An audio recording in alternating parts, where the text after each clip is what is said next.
Broadcasting from the campus of Howard University, you're watching WHMM TV 32.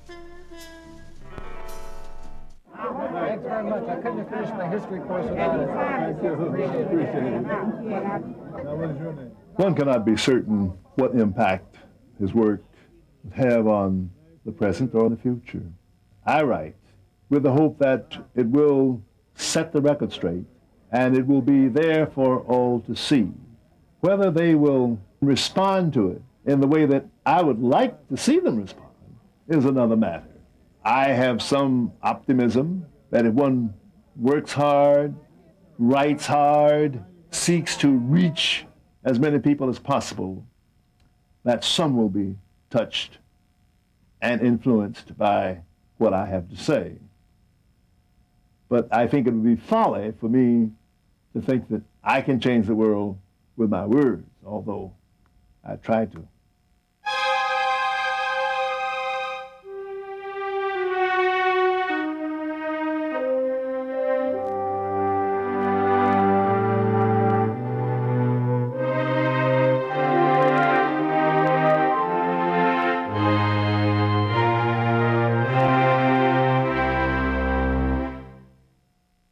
Major funding for this program was provided by the Ford Foundation.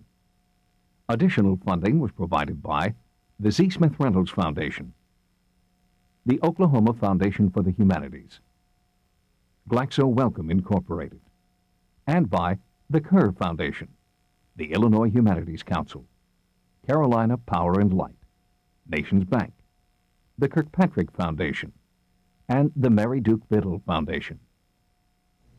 The President of the United States of America awards the Presidential Medal of Freedom to John Hope Franklin. John Hope Franklin, the son of the South, has always been a moral compass for America, always pointing us in the direction of truth. I look history straight in the eye and call it like it is, John Hope Franklin has said.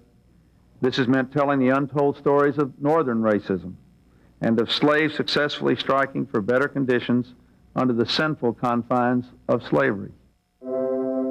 Scholar, teacher, writer, activist in the cause of civil rights, John Hope Franklin has known life at its humblest and grandest.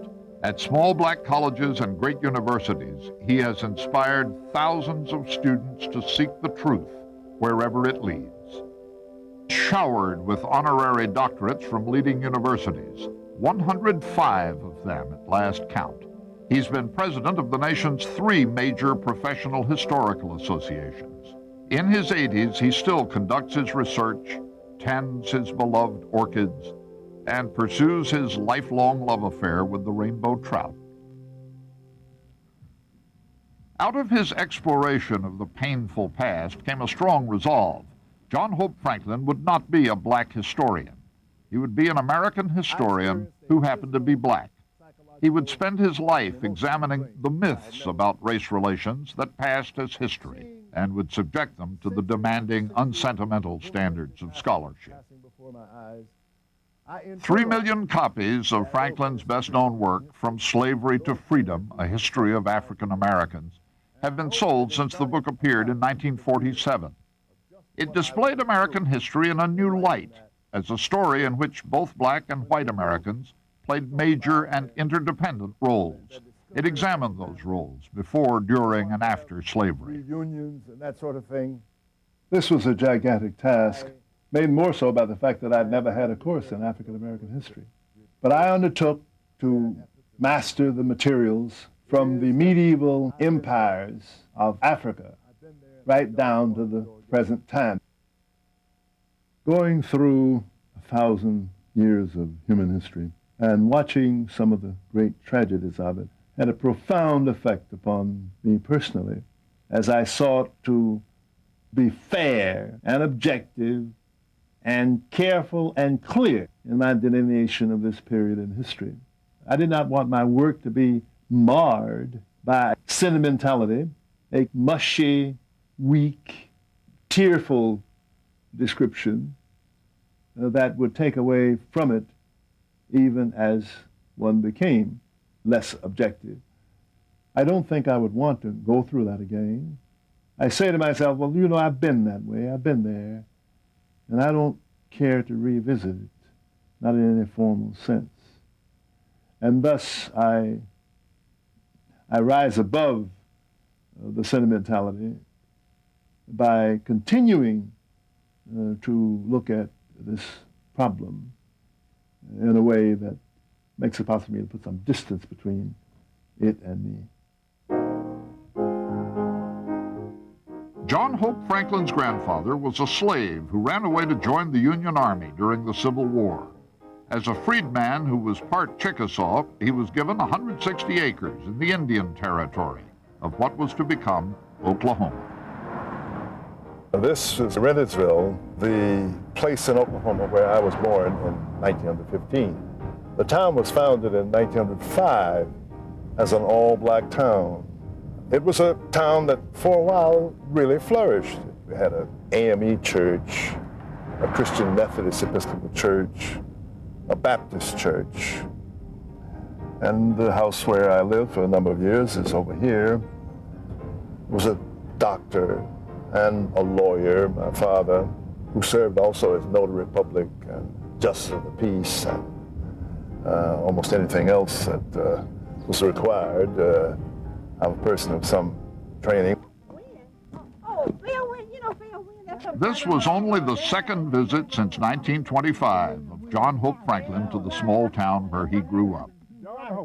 Many all-black towns were founded in the early 1900s by black families seeking communities where they could live without the daily humiliation of second-class citizenship. The thing that brought my father to an all-black town was the effort to get away from the problem of race as it existed in biracial communities, to work with his own people, to help build them up. He brought his educational skills, his legal skills and so forth here. And yet almost everywhere he turned, he was blocked, opposed. He was a man not merely who had been disappointed by his experience here, but had been disillusioned. The Franklins go fairly far back in the history of what was to become Oklahoma. The Indians and the blacks who were with them were moved from Mississippi, Alabama, Georgia, and parts of Florida into the area that we call the Indian Territory. Some of the blacks who were with Indians were slaves to Indians. Others were married into the Indian families. My own people settled in southern Oklahoma, and that's where my father was born in 1879, of mixed blood. There were Indians as well as African Americans in his background. My father went to Roger Williams University, where he met my mother, and they moved back to the Indian Territory. My father read law and passed the Oklahoma bar and became one of the first African American lawyers in the Indian Territory. He had a client who had a case in Shreveport, Louisiana, and they went over to Shreveport together. And when they were in the courthouse, and the bailiff called the case in which my father was involved, my father stood. And the judge looked down at him and said, "You back there, what are you standing for?" And he said, "I'm representing this client in this case." And the judge said, "Oh, no nigger represents anybody in my court. Now, you can either sit down or get out." My father left the court, and he decided to move to a small, all-black town, Rentiesville. He remained in Rentiesville for several years, but the longer he stayed there, the more he realized that it was not possible to make a decent living there. There was also a lot of internal strife there, Baptists against Methodists and that sort of thing. My father began to cast around to see where he would like to move. And in February 1921, he moved to Tulsa, Oklahoma, leaving Rentiesville behind. My mother's responsibility was to keep the family together, keep us educated, and indeed to provide some kind of outlet and entertainment for us. We would go to Shakota, which is only 6 miles away, for our shopping. And it was on the train going to Shakota that I had my first brush with the problem of race. This is the Katy Railroad that ran from Rentiesville to Chakotah, where we would go to do our shopping. One day when we were going, my mother flagged the train. My sister, my mother, and I got on the train when it stopped. We got on a coach that was for white people. We did not know it at the time. The conductor came through and said we could not sit there. My mother said that she was not going to move. He said he would stop the train, which he did. Instead of moving us to another coach, he put us off the train, and we had to walk back through the woods to Rentiesville.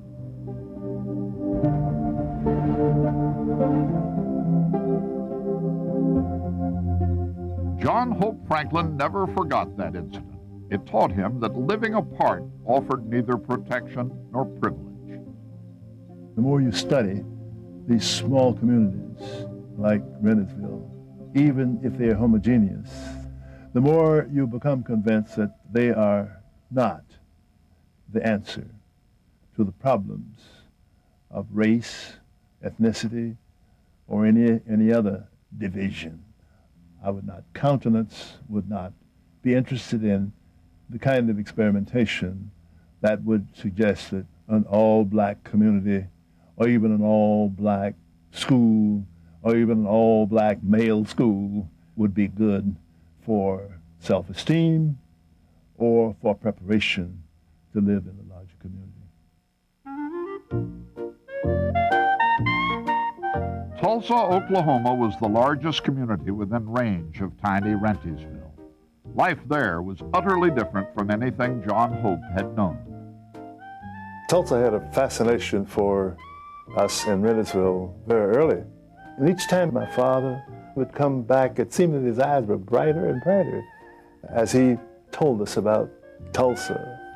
It was a wonderful city, and I began to think it was even a magical city. We could not wait until it was our turn to come, except it didn't happen.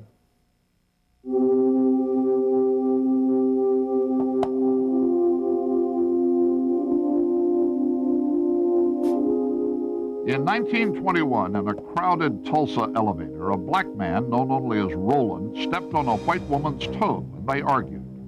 The story spread quickly. Soon, a meaningless accident was described as a sexual assault. The city exploded in fury.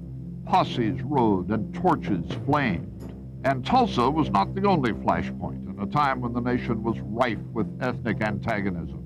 There were riots in East St. Louis, Illinois, Elaine, Arkansas, Washington, D.C., and a particularly bloody riot in Chicago, all in a 3-year period.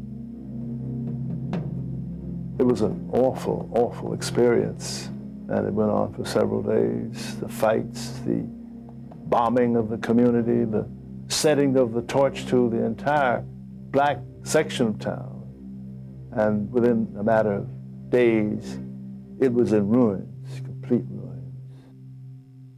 The remarkable thing is that after all of this conflagration, all of this destruction and whatnot, the young man, Roland, who had been accused of assaulting the white woman, was tried and was acquitted of any wrongdoing.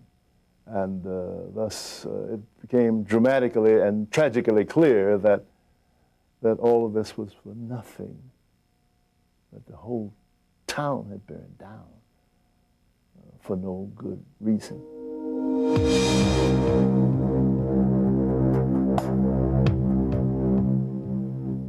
The riot in Tulsa was not unique. There had been riots upon riots in this country in the previous 3 or 4 years.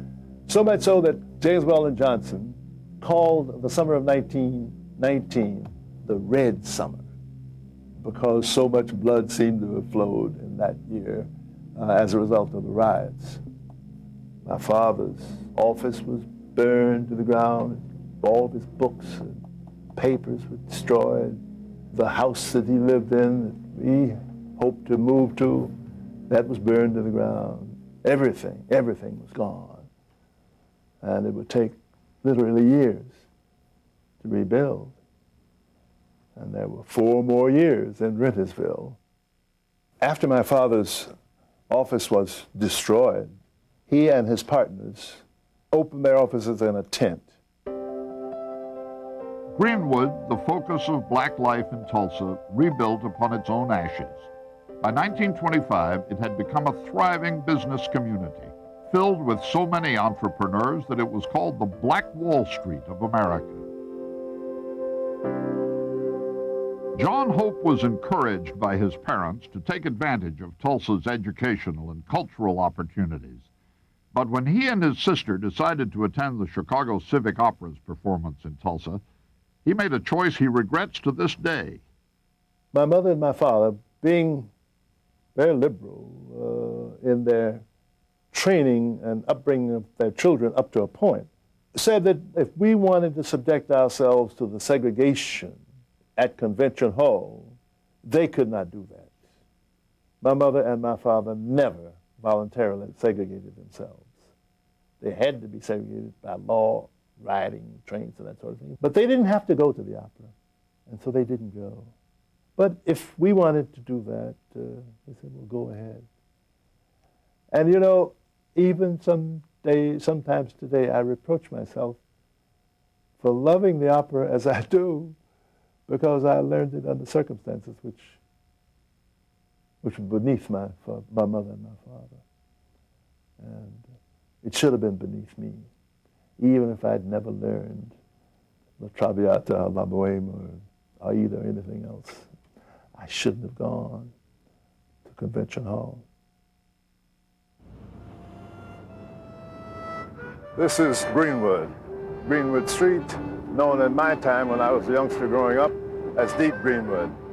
After the riot in 1921, which burned everything out, it came back with a burst of enthusiasm and vigor, which made it a bustling community.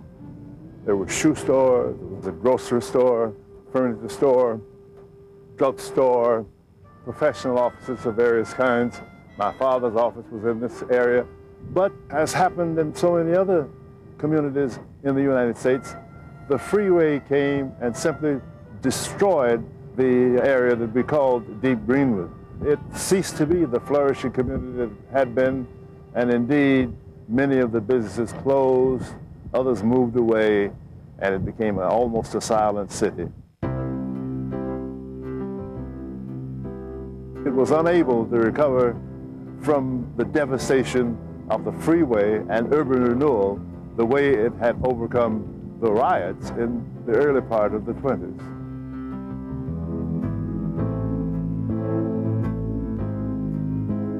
In 1931, John Hope Franklin went to Nashville, Tennessee, and enrolled at Fisk University, the outstanding historically black institution.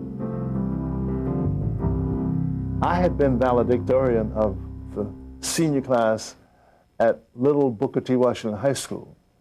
But when I got to Fisk University and found out that there were literally dozens of valedictorians and salutatorians from their high school classes now in my freshman class, it was a very sobering experience. And I knew that the competition was going to be keen, that I had to take my work seriously there.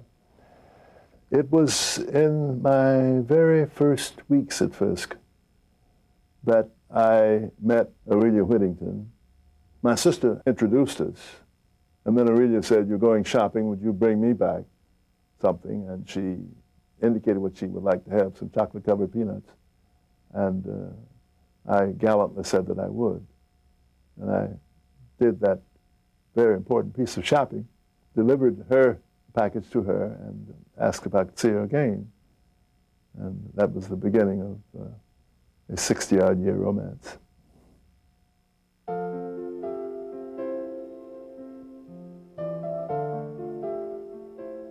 I wanted to use Fisk as a kind of launching pad for my career in law school and then to the practice of law.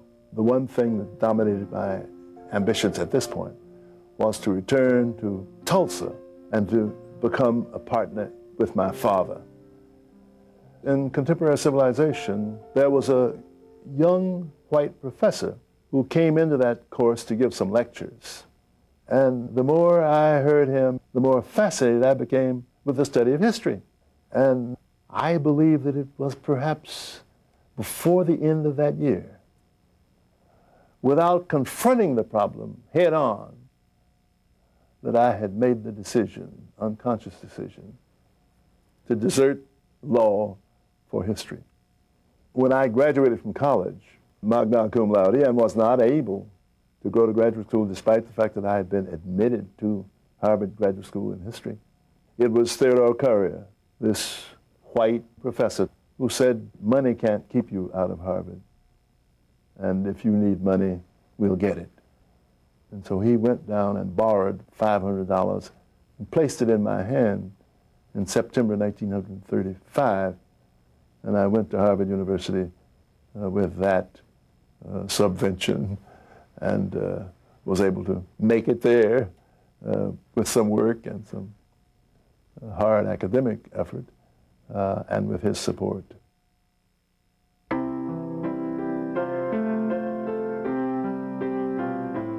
John Hope entered Harvard University as a graduate student in September 1935.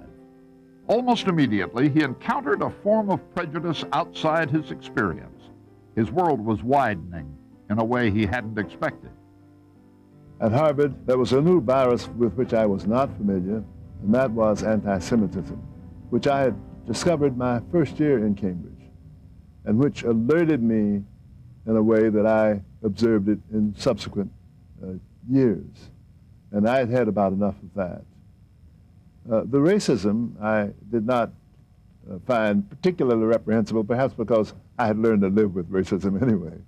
But on the whole, I found this to be a rather unattractive place, for even President Abbott Lawrence Lowell had said that because they admitted black students to Harvard did not necessarily mean they should also be admitted to the houses, the dormitories.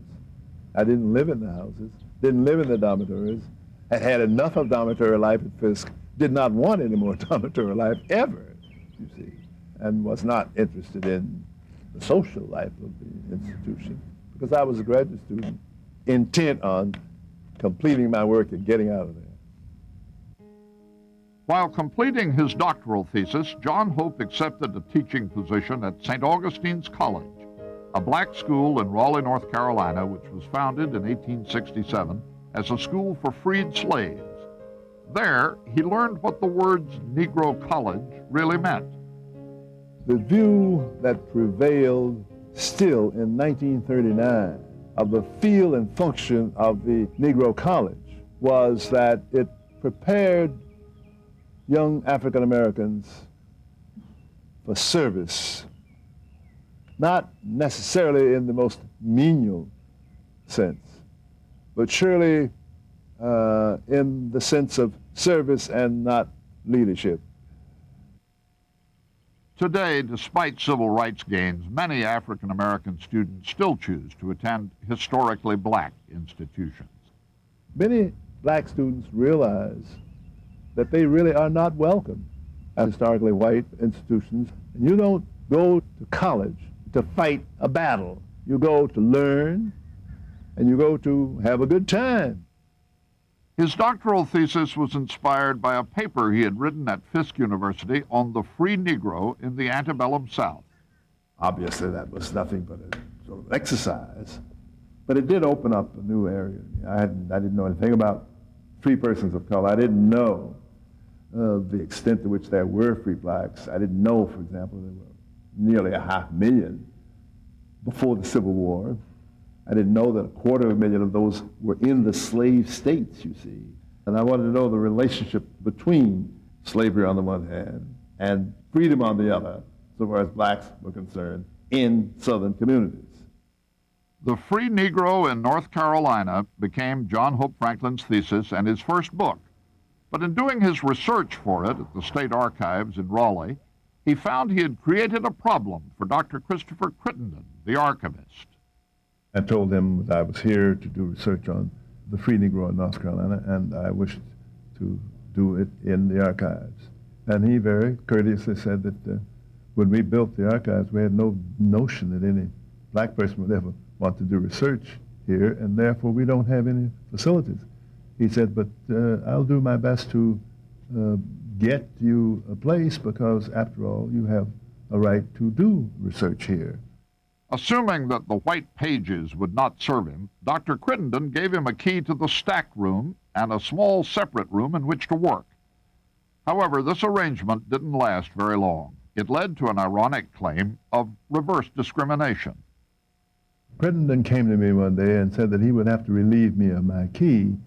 The white researchers have made representations against your having a key, for they feel that they have been discriminated against, and they want keys. He said, I can't give all of them keys, and therefore I'll have to relieve you of your key, and the pages will have to serve you whether they want to or not. Professor Franklin wanted to widen the understanding that even before the Civil War, there were many thousands of Negroes who were not slaves, even in the South. And North Carolina, which had been deep in the Confederacy, yet had both slaves and freemen, was an ideal state in which to do so. One must remember that the first blacks who came to this country were free. They were indentured servants. That is a point very frequently overlooked. So you've got the base of the nucleus of a free Negro population from the very beginning.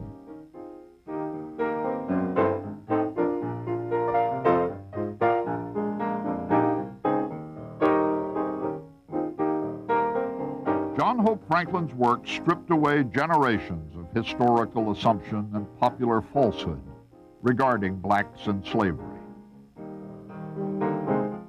I didn't set out to be a rip-roaring revisionist, but I knew that what I was writing was different. I knew that it had not been done, and I believed that what I was saying would be a contribution and therefore have some impact with respect to the place of free blacks in North Carolina as well as in the nation. He didn't always find what he was looking for in the archives, but what he did find was revealing enough.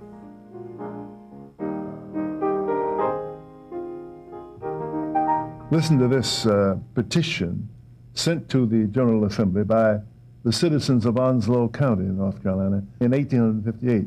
Some legislation is absolutely necessary to relieve the people of the state from the evils arising from numbers of free Negroes in our midst. As a general thing, the free Negro is an indolent, lazy, thievish, drunken individual working only when he cannot steal or induce the slaves to steal for him. Free Negroes are a growing evil and deserve, as we have no doubt it will receive, the attention of the present General Assembly. Your petitioners, as in duty bound, ever pray. And then there's a list of the petitioners from Onslow County, about 30-odd of them. John Hope's academic work contradicted the portrayal of African Americans in popular books, newspapers, and above all, films early in the 20th century. Such movies as D.W. Griffith's Birth of a Nation presented a wildly distorted view of the Reconstruction period. That was a kind of classic interpretation of Southern history from the Southerners' point of view that became so indelibly imprinted on the nation as a whole that it remains that position really almost down to the very present time.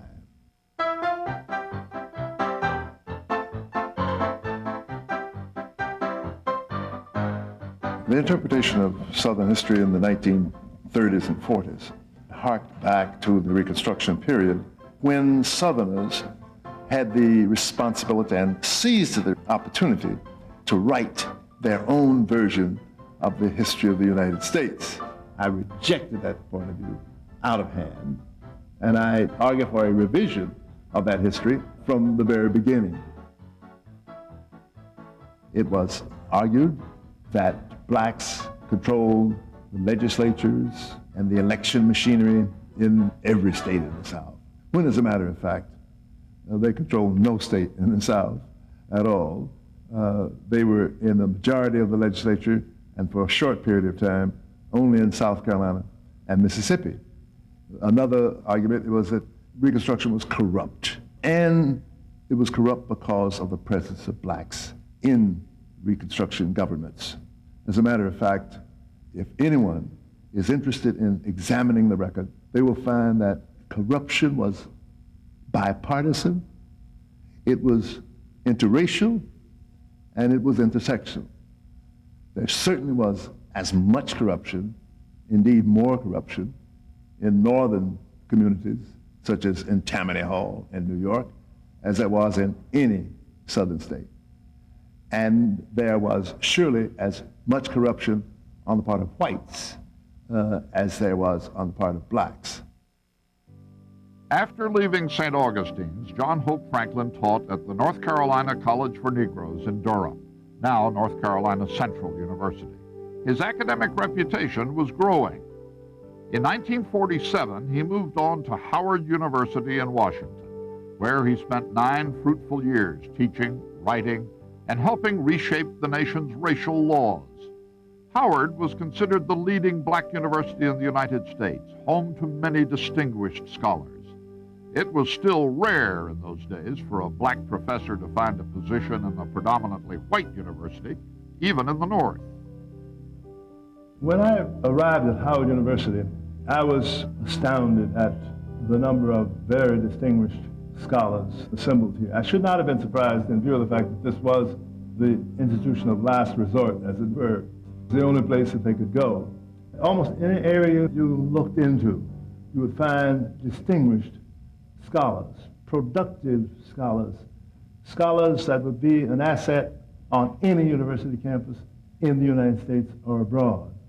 That was E. Franklin Frazier, for example, a very distinguished sociologist. That was Alain Locke, up to that time the only African-American Rhodes Scholar whose field was aesthetics in philosophy.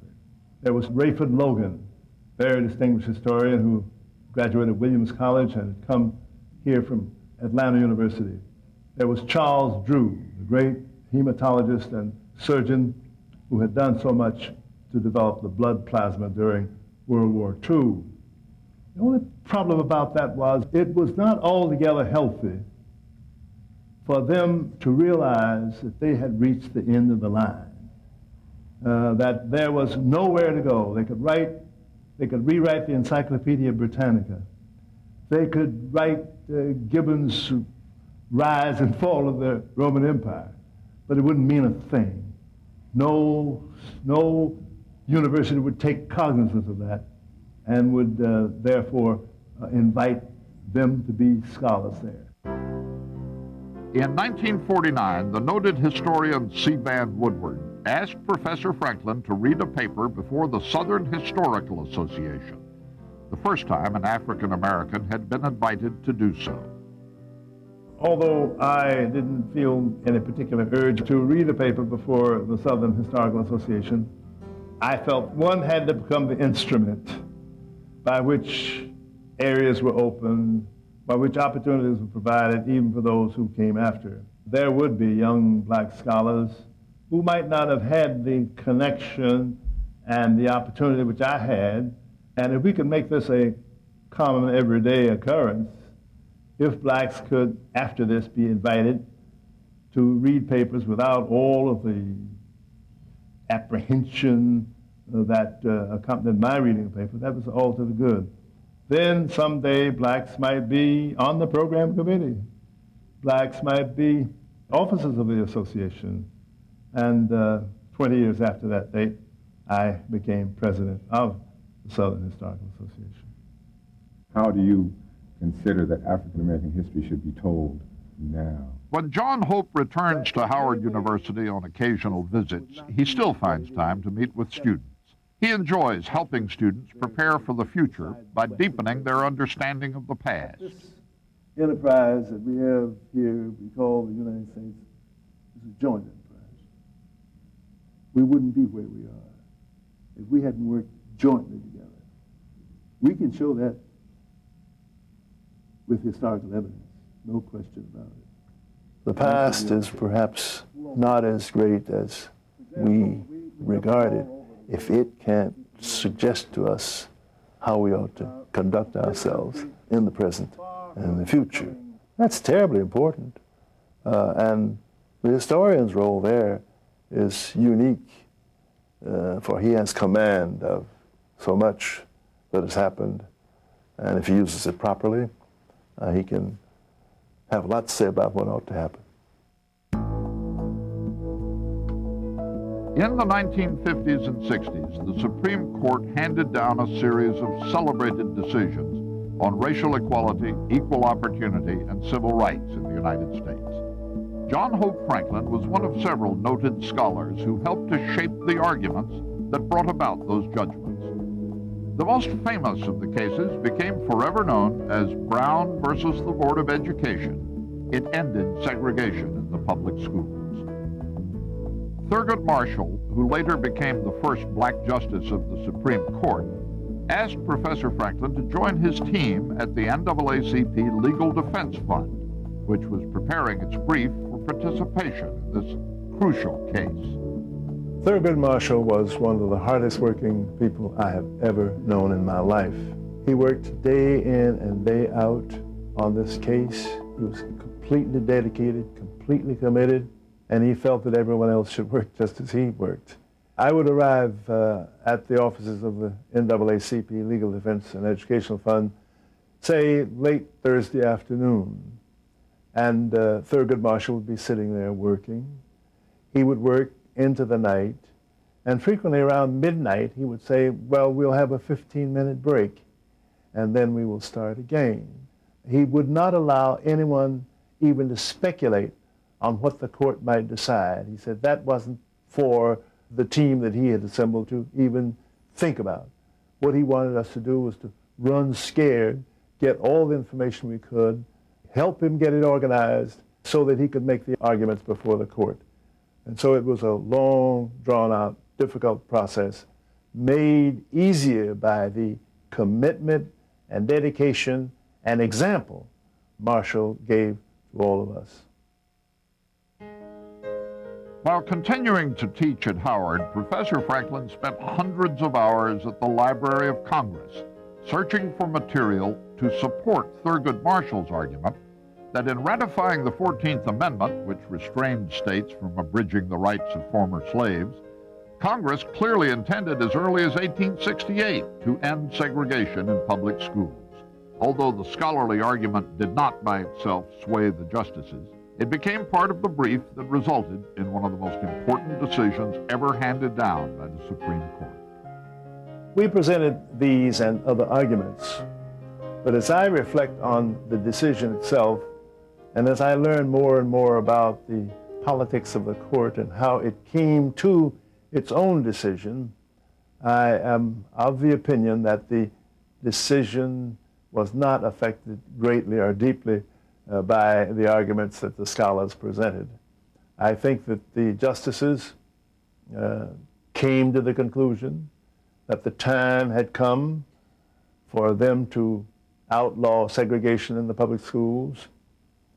The time had come, the Chief Justice felt, when that decision should be rendered and should be rendered unanimously. On May 17, 1954, the court unanimously banned segregation in the public schools. When we learned of the decision, we were delighted. We were overcome with euphoria, and we thought that a new day had indeed dawned. We did not anticipate the kind of opposition that began to develop almost as the decision was handed down. There were those who said the South would never give in. There were those who called that the day of the decision Black Monday, who began to ruminate about how they could evade the force of the law. States, cities, school districts began to make proposals about pupil placement, redistricting the schools themselves, doing everything or anything possible to keep blacks and whites from going to school together. While the nation's attention was focused on the integration battle in the South, John Hope Franklin took part in a more graceful transition at Brooklyn College. He became the first African-American chairman of the history department. For him, teaching in a predominantly white academic community was a new experience, but one he took in stride. When I went to Brooklyn College and faced 52 white colleagues, I being the only African American among them, it meant absolutely nothing to me because I regarded them as 52 human beings. They had problems. There were numerous problems which we faced, but they were problems which might have been faced anywhere. But that's par for the course. That's what the Academy, unfortunately, is all about so often. I was genuinely and warmly received at Brooklyn College. And that was not the case in the community. And I had difficulty finding housing. My son was treated hostilely, even as a child, 4 years old. But in due course, that adjusted itself so that we were able to live a fruitful and meaningful and happy life, for the most part, at Brooklyn College. I remained there for 8 years, and they are 8 watershed years for me because, after all, it was the first time I was totally out of the so-called African-American community and working primarily with white people. So that it was, in that sense, change. While John Hope Franklin forged friendly relationships with white colleagues in Brooklyn, elsewhere in the country, blacks and whites were involved in dramatic confrontations. The University of Alabama campus at Tuscaloosa is under a tight security guard of state police as Governor George Wallace appeals for calm and prepares to confront a deputy U.S. attorney. The federal officers are armed with a proclamation from President Kennedy urging the governor to end his efforts to prevent 2 Negro students from registering at the university. The governor is adamant. He made a campaign promise to stand in the doorway himself to prevent the integration of the last all-white state university. You need more than the law on your side. You need public opinion, you need sentiment, and all the rest. Sometimes the public refuses to hear what the Constitution says. That is the fault not of the Constitution, but of our communities, our citizens, the attitude that people have toward the law. Even though his career flourished at Brooklyn College, John Hope felt something was missing, the opportunity to teach graduate students. So in 1964, he came here to the University of Chicago, an institution he had long admired. He was to remain here for 16 years. The University of Chicago had always had this sort of attraction for me. I was anxious to have graduate students, anxious to have my own children, as it were. And I had so many ideas about things that ought to be done in the field of history, things that I would never get done, and perhaps some of my students would do them. And if I came to the University of Chicago, I could have graduate students right away. And it was very important that I combined 3 very important ingredients: teaching the undergraduates, carrying on my research, but also have my graduate students to carry on the research that I thought ought to be carried on. Prosecution. Professor Franklin introduced several innovations in the teaching of history at Chicago. He took students to North Carolina for first-hand research, some of it in the same archives where he had labored a quarter-century earlier. Claimed that slaves were not only content, but actually happy. While still at Chicago, Professor Franklin was invited by the National Foundation for the Humanities to give the Jefferson Lecture in Washington in the bicentennial year of 1976. His presentation demonstrated what people mean when they call him a revisionist historian. Here is part of what he said. As the most important document of the Revolution, and easily one of the most important statements on the rights of man ever published, it seems unfortunate that the Declaration of Independence, in its final form, said nothing at all about the widespread practice of trading in human flesh and holding human beings in perpetual bondage. For all its emphasis on natural equality and human liberty, the ideology of the American Revolution was not really egalitarian. Perhaps Jefferson could not have done very much about it had he wanted to, and there is considerable doubt that he really wanted to. For although Jefferson insisted that he was strongly anti-slavery, his antipathy toward the institution never took him to the point of freeing his own slaves or of using his enormous prestige to oppose slavery unequivocally in word or deed. Perhaps the most charitable thing that can be said is that he suffered the torment of an inner conflict created by his owning slaves on the one hand and having a moral repugnance to the institution of slavery on the other. We shall overcome someday. The crowd assembled around the reflecting pool before the Lincoln Memorial occupies every inch on the lawns and under the trees, and there's a great swell of cheers to welcome Martin Luther King to the speaker's podium. One of the things that is significant about the place of Martin Luther King is that he stands in a tradition of the great man theory. We aren't inclined to spread praise around. We tend to focus it on a person. He had many lieutenants, all kinds of auxiliary help, and I think it's not to detract from him to say that without all this help, he could not have done what he did. Sons of former slaves and the sons of former slave owners will be able to sit down together at the table of brotherhood. One of the most important things he did was to lift and to inspire and to articulate the movement that was beyond the capacity of so many others to articulate. I have a dream. In that sense, he was out front, and it was good that he was out front. But one must never forget that if you look back and you don't have anyone following you, you aren't much of a leader. And he had an abundance of followers. The long-anticipated Freedom March from Selma to Alabama's capital of Montgomery finally gets underway as Dr. Martin Luther King addresses the crowd at the starting point. Twice before, the marchers had been turned back by state troopers. The 1960s was a decade of momentous change in the civil rights movement, and John Hope was an active participant. A total of nearly 3,000 men. You cannot appreciate the tension that lay beneath the surface as we marched through the streets of Montgomery.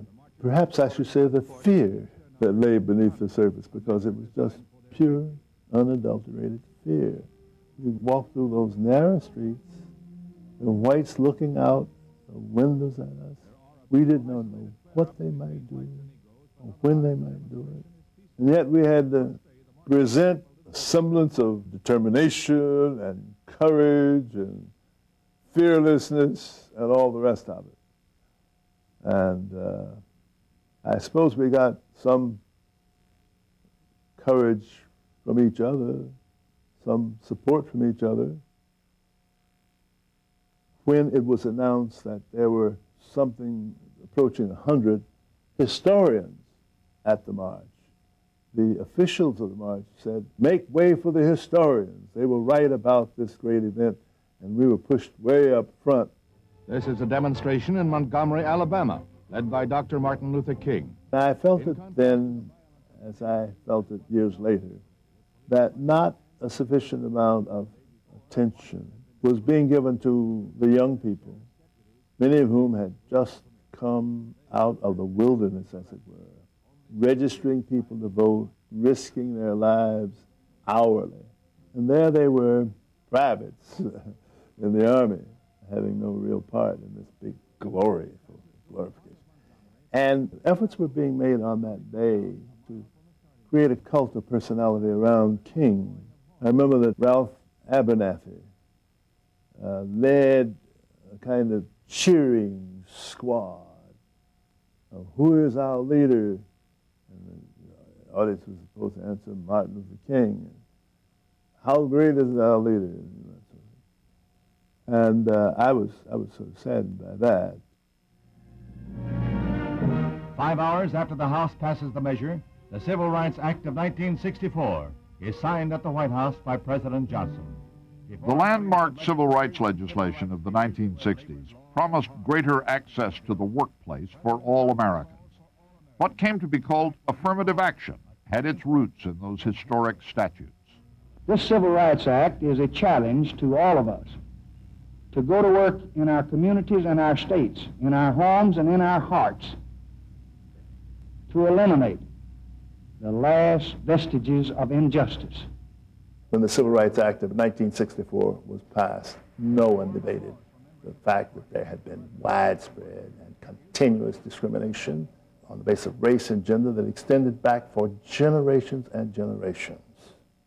In the administration of this technique to level the playing field and to bring about greater employment of minorities and of women, it has been suggested that somehow there's been reverse discrimination. And it's easy to use the weapon of affirmative action and all that's related to it to divide this country. And to the extent that it is used for that purpose, it is, from my point of view, not only irresponsible, but reprehensible. John Hope Franklin has been associated with the National Humanities Center near Durham, North Carolina, since 1979. Today, he plays a central role in the American Issues Forum, an annual conference. The American Issues Forum was set up to examine problems in American life and culture that were related to the things about which I've been interested for more than a half century. These are not ivory tower problems. They're practical, everyday problems, and they are dealt with in a very practical way. This may be the only historian, by the way, who's ever had an orchid named after him, Phalaenopsis John Hope Franklin. In semi-retirement, orchid growing is a hobby he pursues avidly. I've been fascinated with orchids for more than 35 years. It was in 1959 when I was teaching at the University of Hawaii that I saw orchids growing for the first time. Then I began to go to orchid farms, orchid ranges, and I had the foolhardiness to bring some back to the mainland when I returned to New York at the end of the summer session. Of course, the ones I brought back promptly died. As a historian, I would think that there is some parallel between what I do professionally and what I do as a hobbyist with orchids. I can appreciate variations of the species, and that, of course, is what we try to do in my own field in providing new interpretations, new ways of looking at the problem. When you make yours bloom, I'll make mine bloom. This is one of my favorites.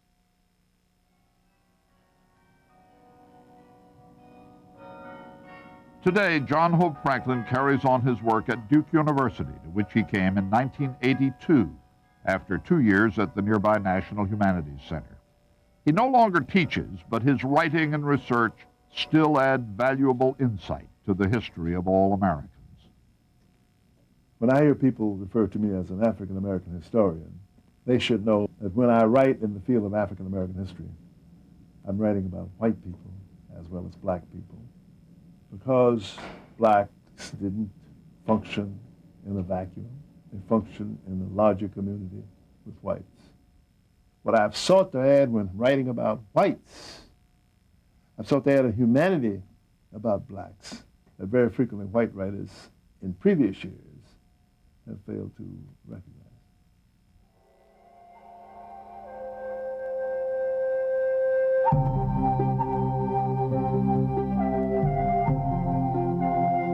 At the age of 82, John Hope Franklin leads a largely solitary life. He still travels, lectures, and writes. He's editing his father's autobiography. His son, John, who's had a distinguished career of his own, is now program officer for folk life and cultural studies at the Smithsonian Institution. John Hope's wife of more than 55 years, Aurelia, suffers with Alzheimer's disease. John Hope Franklin's life's work has aimed at improving relations between the races in America by shedding light on our troubled past. He acknowledges how far we have to go. The color line is alive, well, and flourishing in this final decade of the 20th century. What should we do about it? We need to do everything possible to emphasize the positive qualities that we all have, which we must use if we are to live together as truly one people. We can do it if we will ourselves to do it. It is worth the effort.